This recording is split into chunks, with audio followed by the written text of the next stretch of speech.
the Divorced Girl Smiling Podcast with your host, Jackie Pilosoff. No one should have to go through a divorce feeling alone and isolated. The Divorced Girl Smiling Podcast is a production of Divorced Girl Smiling, where every show is 30 minutes aimed to empower you, help you feel validated and understood, and connect you with some of the best divorce professionals in the industry. So grab a cup of coffee or a glass of wine and start smiling as you join us right now for the Divorced Girl Smiling Podcast. Heard everywhere podcasts can be found and always at divorcedgirlsmiling.com. Before we get started, I want to tell you about two wonderful Divorced Girl Smiling trusted professionals. The first one is Vestor Capital. Elaine Moss and Pete Mullins are two financial advisors who work as a team in helping women in transition. And that includes me, and that includes women going through a divorce. I have been a client of Vestor since 2015 or 16, and I cannot even tell you how wonderful the experience has been. Elaine and Pete care so much. They did a full financial plan for me. The performance has been great. The service is wonderful, and I just can't say enough. If you want to learn more about Elaine and Pete, you can find them at vestorcapital.com. You can also find them in the Trusted Professional section of Divorced Girl Smiling. I also want to tell you about a wonderful divorce attorney if you live in Massachusetts. Her name is Catherine Becker Good, and Catherine has been a divorce attorney for over 30 years. I've now known her a couple of years, and I cannot say enough about how trustworthy, experienced, and dedicated she is to helping people going through a divorce. She's really, really smart. She has such a warm personality. This is so much more than a business for her, and I really would highly recommend her. If you want to learn more about Catherine, you can find her at cbgoodlaw.com. You can also find both Catherine and Vestor in the Trusted Professionals section of Divorced Girl Smiling. Divorce is hard no matter what the situation is. It's a huge life change. There's stress involved. Could be guilt, anger, resentment, and it's just extremely stressful. But divorce gets a lot more stressful when you're divorcing a narcissist. Now, I believe that at least everyone I talk to says to me, hi, when they sign up for the Divorced Girl Smiling free consult, and they say, I'm divorcing a narcissist. And I have a hard time believing that every single one of these people are narcissists. So my theory is that I believe the person when they tell me that. I believe they think that's true. But I believe that everybody has narcissistic tendencies when they're going through a divorce. So what I want to talk about during this podcast is kind of defining really what a true narcissist is, or if your spouse is just exhibiting narcissistic behavior because you're getting divorced. And then 5 tips to keeping your sanity if you're divorcing a narcissist or somebody who is exhibiting narcissistic behavior. My guest is Lisa Lisser. Lisa is an attorney turned certified divorce coach, a spiritual coach, and the founder of her practice, LZL Coaching. Hi, Lisa. Hey, Jackie. Thanks for being on the show. I always love having you. I love being here. It's always a great conversation, and I think we give out really important information. So thanks for having me. Well, Lisa, we've known each other now for probably a year. And I have to say, the vibe I get when I talk to you, because we've talked a lot this year, you are probably such a wonderful friend because really you're extremely warm and compassionate. And I know that when you're in your divorce coaching role, you can't always be that way. But I think it is a very good trait that you have, that you really are like a friend. You treat people like you really care, which I know you do. So I just want to tell my listeners, I love that about Lisa. She's really warm. It feels like you're talking to your friend. But of course, in a divorce coaching role, you have to go beyond friendship. Yes. So, no, I really appreciate that, Jackie. I work from a space of compassion and empathy. And because I've gone through a challenging divorce and come out the other side and had all of the triumphs and the the agony of defeats, right? I had all of that.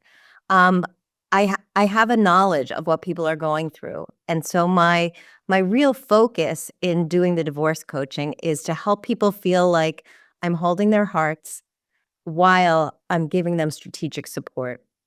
And that, and I answer questions that they don't feel like they can ask their lawyers, or they feel like their therapist is just not having the knowledge of the divorce process, so they need someone else. So that's where my work comes in. I absolutely love it. It's like a two-pronged approach. Okay, so Lisa wrote this article for Divorce Girl Smiling called 5 Tips to Keeping Your Sanity When Divorcing a Narcissist. And you can find the article on Divorce Girl Smiling at divorcegirlsmiling.com. And at the beginning of the article, Lisa, you wrote, "The first thing I want to say is if you are divorcing a narcissist, please stop blaming yourself." Why? Is that what people do? Well, I have many, many clients who say, I should have known. Like, how come I didn't see the red flags? Or why did I ignore all the red flags? Looking back on their life of maybe 5, 10, 20 years, they're punishing themselves for falling in love with this person. And what I wanted to start out by saying, giving people permission to forgive themselves. It's not their fault. The narcissist or a person exhibiting narcissistic tendencies is usually very charming, very charismatic. In the beginning, they want to do everything for you and they put you up on a pedestal and you feel so amazing. So it makes perfect sense that you would fall for this kind of person.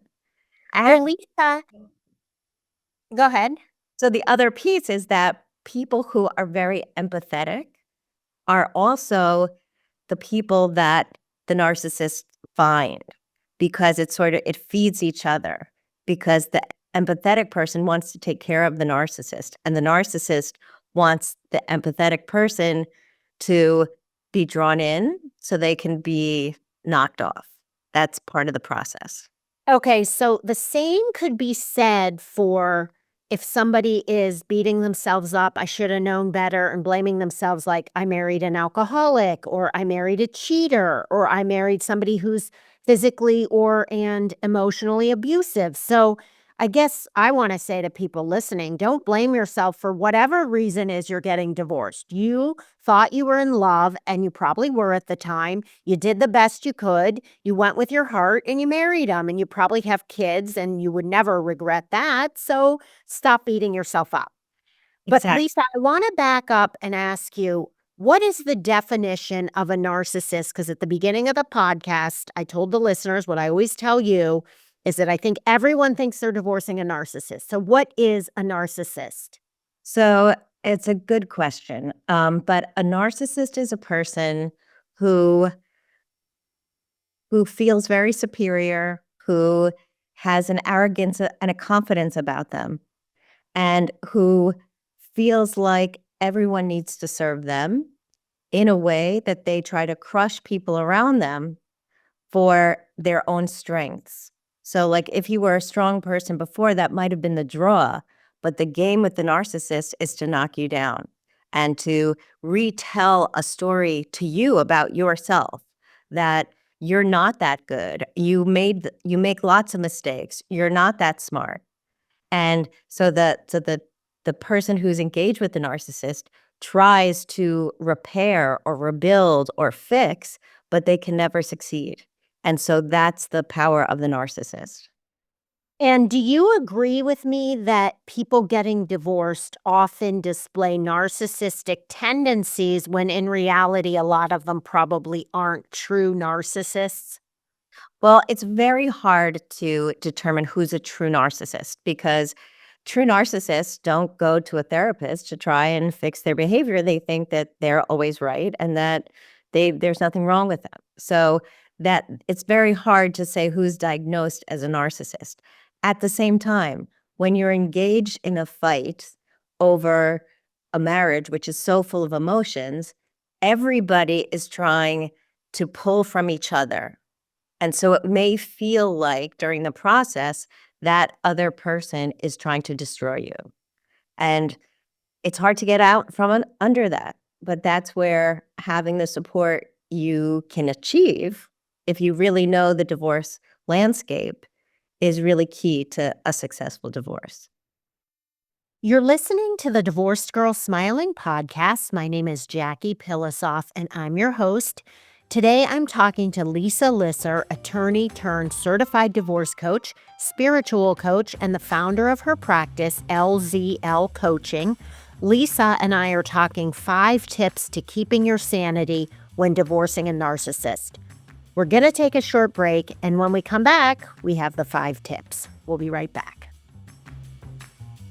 Co-parenting isn't easy. Trying to communicate with an ex about the kids' schedules, expenses, and the divorce itself can feel awkward, frustrating, and stressful. Well, guess what? The app Our Family Wizard can take this stress away and make co-parenting so much easier. I truly wish I would have known about Our Family Wizard when I was getting divorced. It is an app used by more than 1 million parents and family law professionals, all who want to keep everything on the same page with their ex-spouse or their clients. I'm talking about shared calendars, expenses, messaging files, and other critical family information. People often say to me, I don't like to deal with my ex. Well, guess what? If you have Our Family Wizard, you really don't have to so much. Everything you both put into the app is kept on record, so it encourages both people to be amicable and fair. I cannot say enough about Our Family Wizard. It's a great app, it's very, very affordable, and it will make your life so much easier and better. To learn more, visit ourfamilywizard.com. I also want to tell you about a wonderful mortgage lender. Her name is Tracy Flanagan, and Tracy is a vice president and mortgage loan officer. And Tracy's been a mortgage lender for several years, maybe decades. She's experienced, she's so awesome to work with. She's a great listener, and she tends to have less expensive rates than other companies because she works for a credit union. So if you want to learn more about Tracy, you can find her in the Trusted Professional section of Divorce Girl Smiling, and you can also find her at greenstate.org. Welcome back to the Divorced Girl Smiling podcast. My name is Jackie Pilosoff, and I'm your host. What is a narcissist? That's what we're talking about today, and we're offering 5 tips that can help you in divorcing a narcissist, or if you're divorcing somebody who has narcissistic tendencies, either all the time or just during divorce, or both.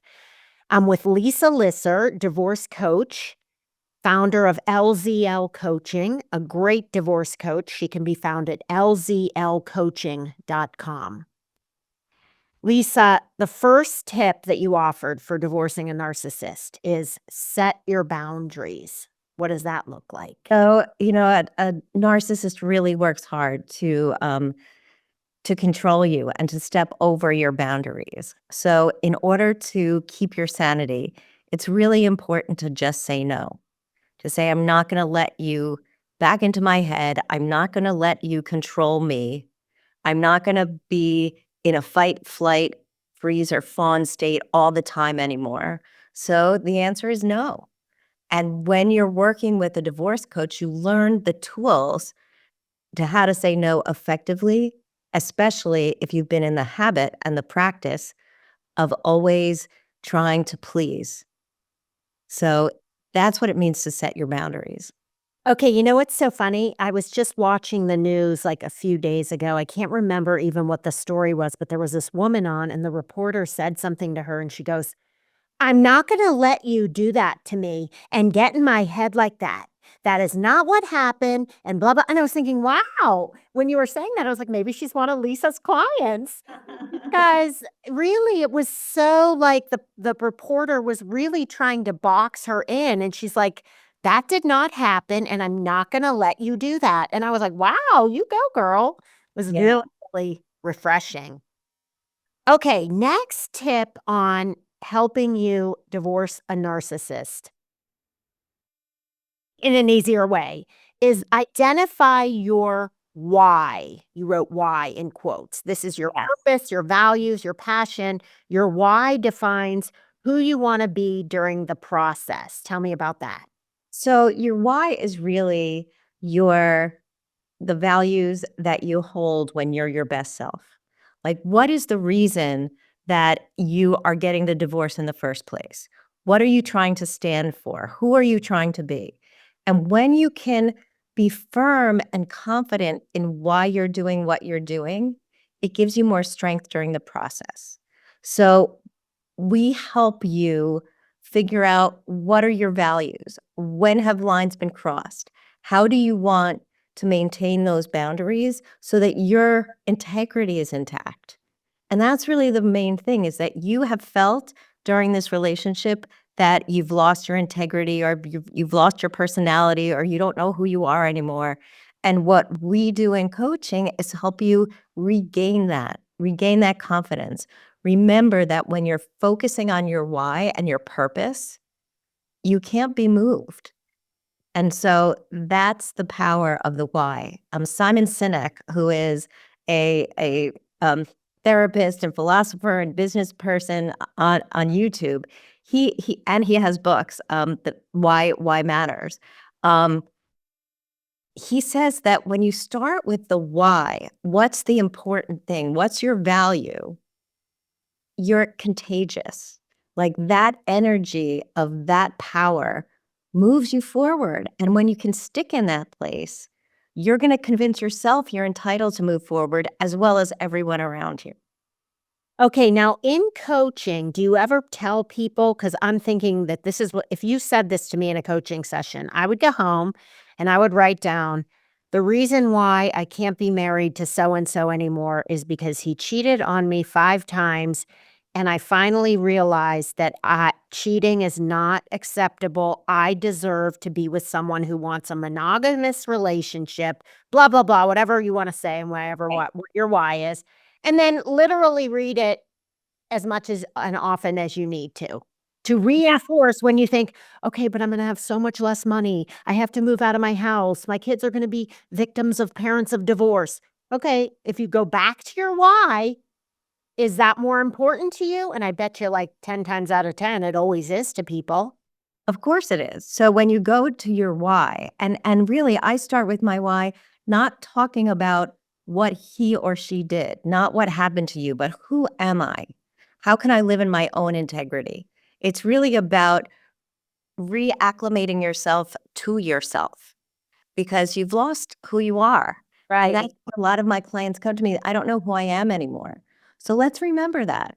Let's And identify who you are. and if I would look back 20 years ago, I would never have accepted this behavior. And Right. look at what I've become, and he's bringing out the worst in me, and he's turned me into this shell of myself, and I wanna get back to who I truly am, who I used to be, and I love it. I love it. Great, great tip. Tip number 3 is educate yourself. Yeah. So part of the fear that erupts in divorce is not knowing what's going to happen next. Like, you don't know if you're going to have any money. You don't know where you're going to live. You don't know if you're going to be able to afford to put your kids through college. You don't know if you have to get a job. Like, all of the things you don't know, you can learn. So that's a really huge piece. Part of the not knowing is what roils you in your fear. And so if you can get the confidence to start asking questions and to start learning from people who are experts, like you're not supposed to be an expert at divorce. You're an expert at your family, but you're not an expert at divorce.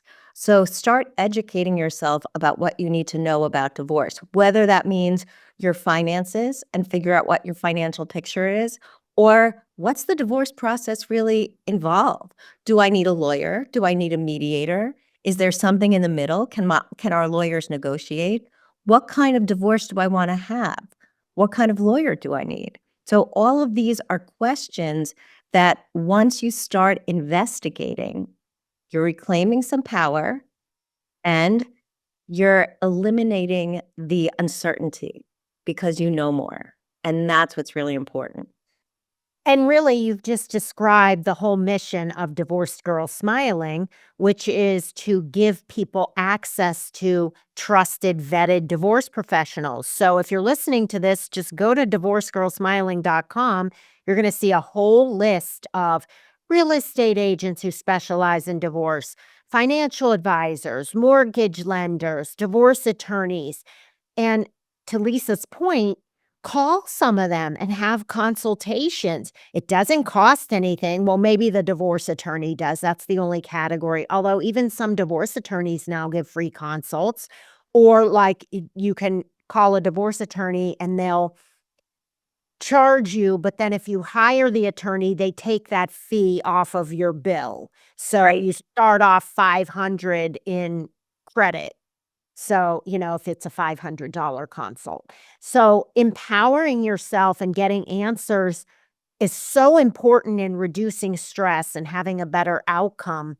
And when you talk to these people, you keep learning more, and then you say, oh, well, now I need to talk to a certified divorce lending professional. And that conversation might lead you to, you know what, I need a divorce coach. And that conversation might lead you to, I don't think my divorce attorney is the right fit. Maybe I need to switch. So you continually are learning if you're educating yourself. 100%. And there's so much to know. And very often you're in that fight, flight, freeze, or fawn, and you're frozen and you're stuck. But turning to Divorce Girl Smiling to look at the professionals, to ask a question, going to a divorce coach who's like your primary care physician, where they're like the fulcrum of your divorce process, where they can help you figure out, do I need a CDFA, which is a certified divorce financial advisor? Do I need a mediator? Do I need a realtor that specializes in divorce? All of these questions are questions that you have the power to have answered. So, Tip number 4, remember BIFF. What is that? so BIF stands for brief, informative, factual, and firm. So Bill Eddy, who is one of the leading conflict resolution gurus, he developed this acronym. And what it is designed to do is help you have hard conversations or respond to difficult people in the most concise, clear way possible. So it's got to be brief. You don't need to tell a story. You don't need to share every piece of information. Keep it simple. It should only be information. Emotions, you can put it in another place. Because once, especially with a narcissist, the emotions trigger their behavior. So if you can keep this, you know, plain white bread, right? Very, very clear, brief, informative, factual. It's only the facts. You can take judgment out and leave it to be very specifically on the facts and be firm.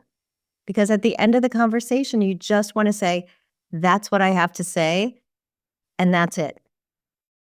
Now, Lisa, if you do the Biff style to your narcissistic ex, will that drive them crazy?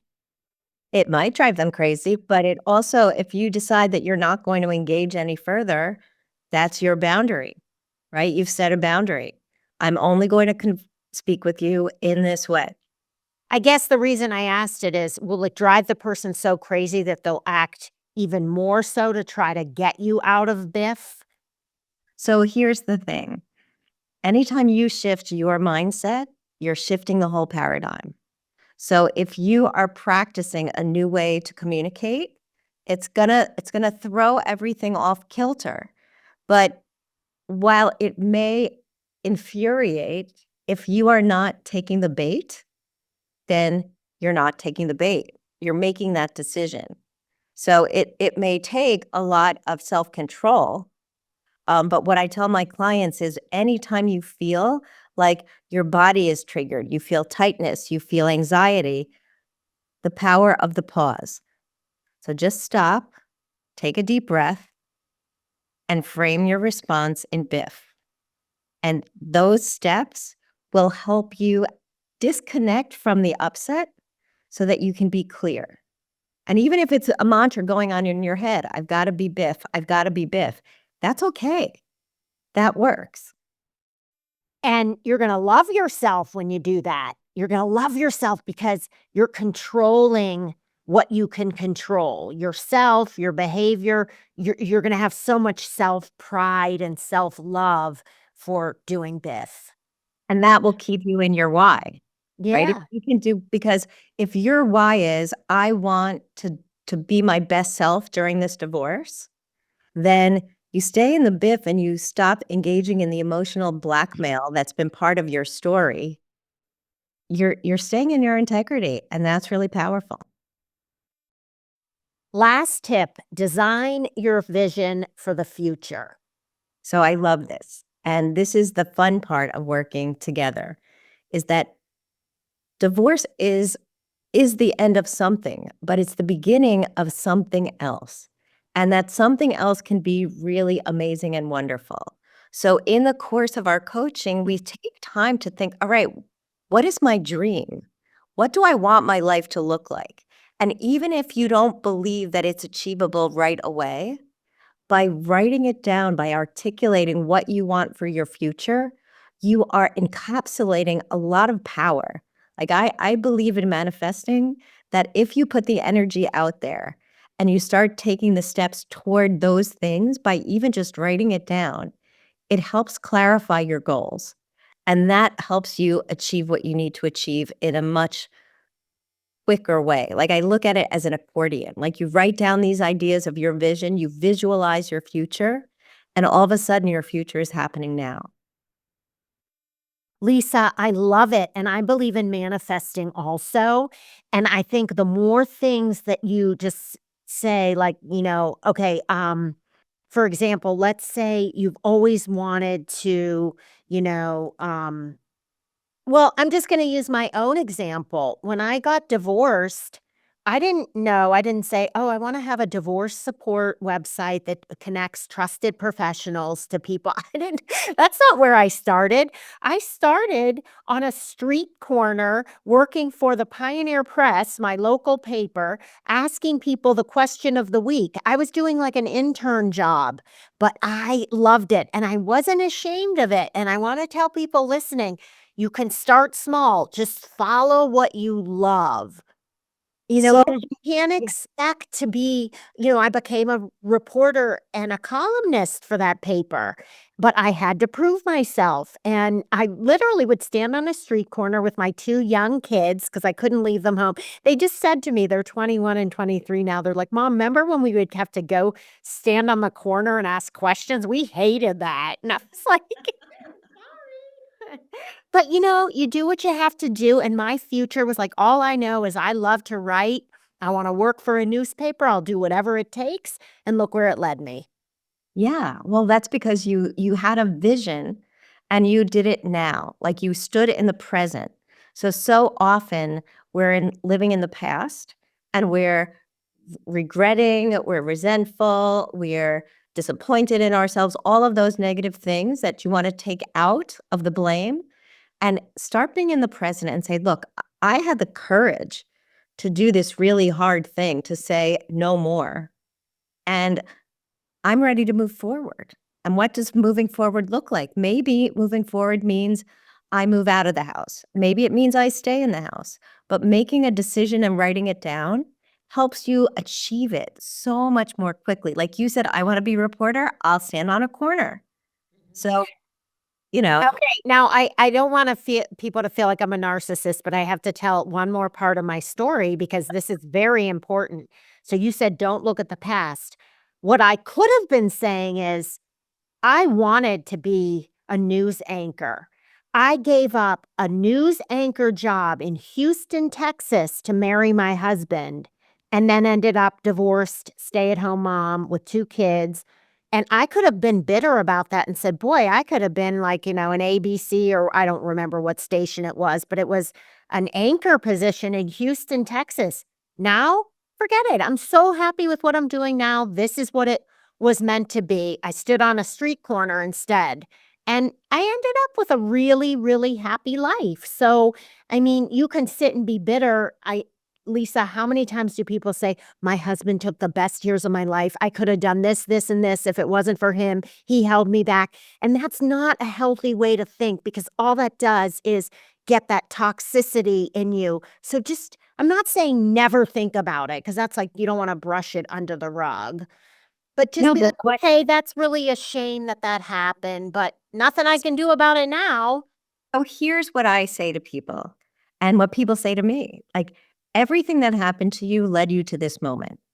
So you need to have those experiences. And even with all the negative times, there probably were happy times too. We just don't remember them when we're going through the hardship of divorce. When we're making those decisions, all we can focus on is what was negative. And so taking this moment to design your future is an action step you take in the present that leads you to tomorrow. And that's what coaching is about. I see where you are, and I help you move from here to the future. And many times you feel like you're stuck. You can't get to a future. What is your future? It's a black hole. I don't understand. I don't know. But part of the fun of designing your vision for the future is you get to be creative. You get to ask yourself, what are those things that I was passionate about before? How can I activate it? And it may not be a straight line. It definitely won't be a straight line. My story is very serpentine, to quote from the movie The In-Laws. Remember Serpentine? And it was, I'm so glad that I'm here. Like, if I didn't take all of those steps, I wouldn't have found divorce coaching, and I wouldn't be doing this work, which I feel is my why. This is my purpose, is to help people walk these really hard paths. Oh, Lisa, I just love it. See, for people who are listening, two really, really happy, hopeful stories. Lisa, thank you so much for being on the show. I really appreciate taking your time, and I appreciate all your wonderful advice. Thank you so much. I love coming on the show. I love working with you and your audience and the people that we're helping every single day. This is the power of the Divorce Girls Smiling Network. Absolutely. If you want to have a consult with Lisa or want to ask her some questions, go to lzlcoaching.com. You can also find Lisa in the Trusted Professional section of Divorced Girls Smiling, which is divorcedgirlsmiling.com. Thank you so much for listening, everyone. We'll talk to you real soon.